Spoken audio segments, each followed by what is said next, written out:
दोस्तों नमस्कार, unique farming attach के एक और नई वीडियो में आपका फिर से स्वागत है। दोस्तों आज हम देसी ब्लैक बंगाल बकरी फार्म पे आए हुए हैं जो कि जयप्रकाश जी का है।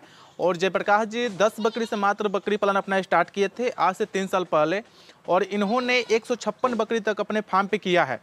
और इनकी फार्मिंग का स्ट्रेटेजी अगर आपको बताया जाए तो बहुत ही कम लागत में ये फार्मिंग करते हैं। फुल टाइम अगर बात की जाए तो चराई पे ग्रेजिंग पे रखते हैं और बहुत ही कम लागत में ये बकरी पालन भी कर रहे हैं। तो आइए आपको प्रकाश जी से मिलाते हैं और देते हैं इसके बारे में जानकारी कि बकरी पालन अगर करना चाहें तो देसी से कैसे स्टार्ट कर सकते हैं, कितना कम लागत में यहाँ पे स्टार्ट कर सकते हैं और क्या क्या इसका बेनिफिट है, इसके पूरे विषय में बात करेंगे।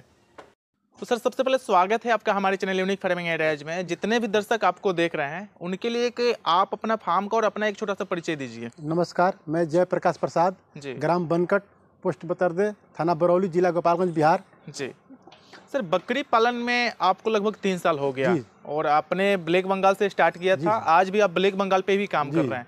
तो थोड़ा सा क्या रीजन रहा कि आप देसी पे ही काम कर रहे हैं और देखते हैं कि लोग फार्मिंग में आते हैं और बाहर की नस्ल की बकरियां पालन करना चाहते हैं और बहुत जल्द उस पे काम भी करने लगते हैं, आपका थोड़ा सा क्या रीजन रहा? ब्लैक बंगाल में है कि रोग क्षमता इनमें ज़्यादा है जी, इसलिए इन लोगों को इनको पालने में ज़्यादा सूटेबल है। अच्छा, बाहर के जो बकरियां हैं उसमें रोग क्षमता थोड़ा कम है, यहाँ के जलवायु में ये बहुत अवेलेबल है और इनका रोग क्षमता अच्छा है जी। जी तो आपने बताया कि आपने मात्र 10 बकरी से स्टार्ट किया था और आपके फार्म पे 156 तक आपने बकरी 10 से किया था जी। तो कुछ लोग इसको देख करके कमेंट करेंगे कि कैसे हो सकता है वो भी 3 साल में, तो कैसे थोड़ा सा मुमकिन है, इसके बारे में बताइए आप। इसके बात ऐसी है कि अभी हमारे पास अवेलेबल 56 है बकरियाँ जी, मेमने लेकर इसमें 50-60 हम सेल कर चुके हैं। अच्छा, और एक्सपायर भी हमारे पास हुए हैं मेमना और बड़े लेकर। अच्छा, 50 प्लस बकरी तक एक्सपायर भी हुआ है। अच्छा जी, ठीक है। कितना इनका बच्चा देने का कैपेसिटी क्या होता है, कितना एक बार में बच्चा देती है? कम से कम जो पहले बार बच्चा देगी वो 1 देती है, कोई 2 देती है, नहीं तो 2-3 अवेलेबल है इनको देना। 3 तक तो देती हैं। कोई ऐसा है कि 4 भी देती है। अच्छा, कोई ऐसा बकरी भी है? हमारे पास अभी 3 तक ही है, 3 तक देती है। अभी आपके पास जो बकरी है 3 तक बच्चा दे रही है, मतलब एवरेज 2 से 3 बकरी आराम से बच्चा दे देती है जी।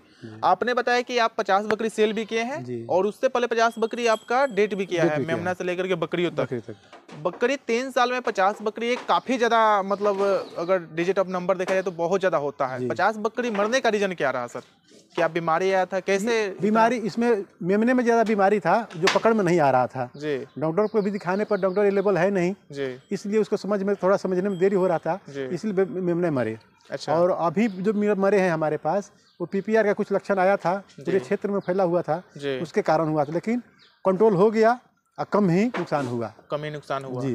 फिर भी मतलब लगभग 3 साल में आपका 50 बकरी तक डेट किया है, तो एक भारी नुकसान भी इसको बोल सकते हैं जी। लेकिन एक अच्छी बात ये हो सकती है कि देसी ब्लैक बंगाल है तो इनकी बच्चा देने की क्षमता ज्यादा होता है। तो आपने 10 बकरी से 156 तक किया था, शायद अगर हम बाहर की कोई नस्ल की बकरियां पालन करते तो उतना मतलब ग्रोथ नहीं हो पाता। उतना नहीं देते हैं क्योंकि वो एक ही बच्चे देते हैं, एक ही बच्चे देती है, 1 से 2 बच्चे देगी तो उतना तो ग्रोथ हो नहीं पाएगा। बहुत कम 2 देती है, देती है, सिर्फ वो बर्बरी है अच्छा जो 2 देती है जी।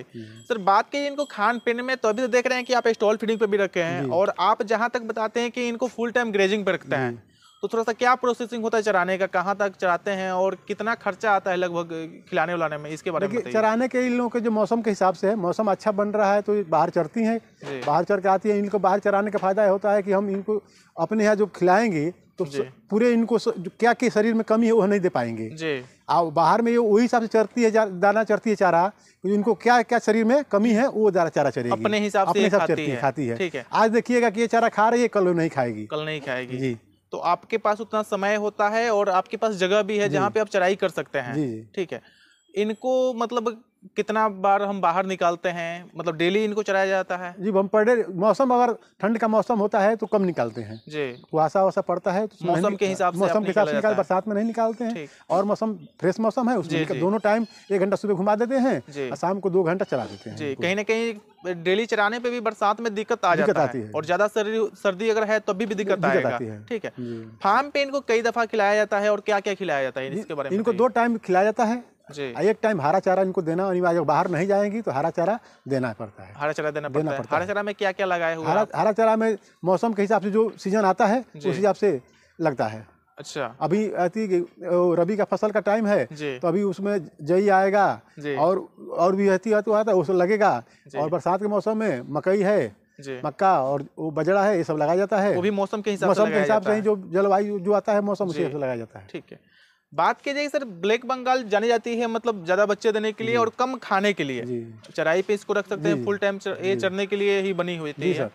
फिर भी अगर फार्म पिन को अगर आप खिला रहे हैं, एक टाइम आप खिलाते हैं, तो उसमें कितना कॉस्ट आपको आता है खिलाने में? बहुत कम कॉस्ट में खा लेंगे ये। अच्छा, फिर भी अगर बात कीजिए कि एक दिन का क्या खर्चा, हम देख रहे हैं कि चोकर और भूसा आप खिला रहे हैं। चोकर भूसा इसमें खिलाते हैं और भी दाना डाला जाता है, जो अवेलेबल होता है दाना वो दिया जाता है इन लोगों को। अच्छा जी, दाना में क्या? दाना में जैसे मकई का दरिया होता है, बजड़ा का हो गया, गेहूं का दरिया, उसको मिला के मिक्सचर करके दिया जाता है। अच्छा, और चने का छिलका आता है दाना, वो खरीद कर दिया जाता है। वो अच्छे खाती है, ये सब दिया जाता है, हिसाब से उसको दिया जाता है। ठीक है, तो अभी जो अकेले खुद आप फार्म मैनेज कर रहे हैं, ठीक है, और फुल टाइम इस पे दे रहे हैं। जी सर।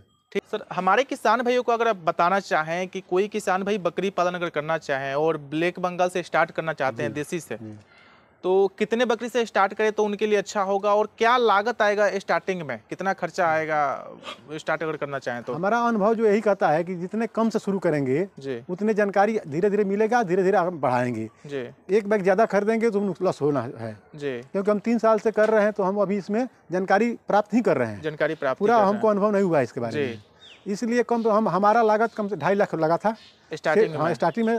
तो सेट बनवाने लेकर खरीदारी करने के लिए सबके लिए। अच्छा, मतलब ज्यादातर खर्चा जो लगा आपको सेट बनाने में ही। तो बकरी आपने कहाँ से खरीदा था? हम गांव से ही खरीदे थे। गांव से ही खरीदे थे, चुनकर गांव से खरीदे। तो काफी कम रेट में गांव से मिल जाता है। हमको 35,000 रुपये लगा था 10 बकरी खरीदने में। 10 बकरी खरीदने में मात्र 35,000 लगा था, यानी जो बकरियों का लागत आया था 35,000, और उसी से आपने 156 तक बकरियां अपने फार्म पे किया, जिसमें से आपने कुछ सेल भी किया, कुछ मोर्टेलिटी भी हुआ, और लगभग अभी 56 बकरी आपके पास अवेलेबल है। 50 बकरी तक आपने सेल भी किया है। ठीक है, अपने पास अगर देखा जाए कि मदर गोट अभी कितना है जो बच्चा देने वाली है, और बच्चे की संख्या कितना है? अभी 35 है हमारे पास मदर गोट जो बच्चा देती है। और बच्चे की संख्या भी आपके पास काफी बच्चे अभी छोटे बच्चे अभी हमारे पास 6 हैं। जी, अभी 6 अभी देने वाली है।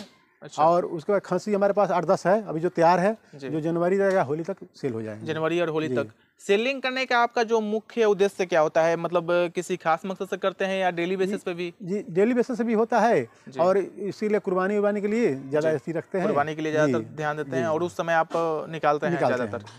कई किसानों का ये भी कहना होता है, कहीं ना कहीं ये सच्चाई भी है कि ब्लैक बंगाल में दूध की क्षमता थोड़ा कम होता है, दूध कम देती है। तो कैसे जो बकरी अगर 3 बच्चा दे रही है, 4 बच्चा दे रही है, तो उसको कैसे आप मैनेज करते हैं? उसके लिए मैंने गाय रखे हुए हैं अवेलेबल। अच्छा, आपके पास एक गाय रखे हैं, इसी के लिए रखे हुए हैं, बच्चे के लिए रखे हैं, क्योंकि ब्लैक बंगाल में दूध की कमी रहती है। जी, इसीलिए रखे हैं उनको। तो जो जहाँ जिस बकरी का दूध कम होता है तो सिर्फ अपने गाय का दूध उसको पिलाया जाता है। सर, बीमारी के बारे में अगर बताना चाहें आप हमारे किसान भाइयों को कि बीमारी से वो कैसे अपने फार्म को बचा सकते हैं? जैसे कि 50 बकरी आपका मरना काफ़ी एक बड़ा डिजिट होता है, उतना नुकसान, तो कई किसान उससे उभर नहीं पाते हैं। आपने हालांकि उभर करके और अभी सफल फार्म चला रहे हैं आप। बीमारी से कैसे बच सकते हैं और कैसे उससे लड़ सकते हैं? बीमारी आने पर डॉक्टर की सलाह लें। जी, डॉक्टर की सलाह लेकर डॉक्टर की सलाह पर ही कोई दवा या उपचार करें। अच्छा, ये सबसे बेटर रहता है। जी, बकरियों में कौन कौन सी मुख्यतः बीमारी आती है? ज्यादातर में PPR का सबसे ज्यादा रहती है जी, बीमारी का लक्षण है जी, यही आता है, इसमें ही ज्यादा लॉस होने के कारण ज्यादा लॉस होने का, उसमें बकरी डेट करती है। और उसके बाद डिवार्मिंग जो करना बहुत जरूरी है। डिवार्मिंग भी करना बहुत जरूरी है। सबसे ज्यादा है ध्यान देना डिवार्मिंग पे। ठीक है, PPR का भी वैक्सीन किसान भाई पहले दे सकते हैं? कितने दिन बाद PPR का वैक्सीन लगता है? 2 साल, ऐसे तो 3 साल का है, लेकिन 2 साल पर PPR का वैक्सीन लग सकता है। 3 वैक्सीन जरूरी है, PPR, FMD, ET बूस्टर। ये 3 वैक्सीन अनिवार्य है, देना ही है फार्म पे। ठीक है, जो मेन कारण हम देख रहे हैं जहाँ तक फार्मर का लॉस होता है इन्हीं बीमारियों से होता है। जानकारी आधा अधूरा जानकारी से। जी, आधा अधूरा जानकारी से। तो जो किसान भी अगर कर रहे हैं, तो जिनके पास भी बीमारी नहीं आया है वो भी ये वैक्सीन लगवाएं। बीमारी आने पर तो वैक्सीन लगेगा ही नहीं। बीमारी आने से पहले ही लगाना पड़ेगा, नहीं तो नुकसान नहीं रुक पाएगा। बहुत बढ़िया।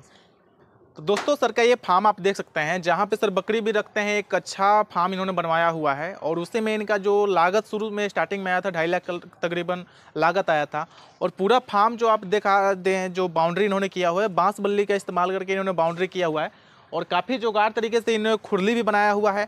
और जिसमें ये पत्ता या कोई भी डंटी उंटी लगाते हैं वो भी आप देख सकते हैं काफ़ी जुगाड़ू तरीके से बनाया हुआ है, जिससे इनका वेस्टेज कम जाता है।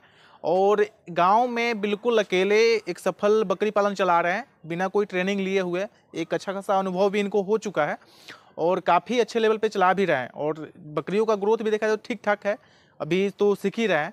और ये जानकारी आपको कैसा लगा आप कमेंट में बता सकते हैं। मिलते हैं किसी और वीडियो में, तब तक के लिए धन्यवाद। प्लीज़ चैनल पर नए हैं, चैनल को सब्सक्राइब कीजिए, वीडियो को लाइक कीजिए। अगर ये वीडियो आप फेसबुक पेज पर देख रहे हैं तो पेज को फॉलो जरूर कीजिएगा। धन्यवाद।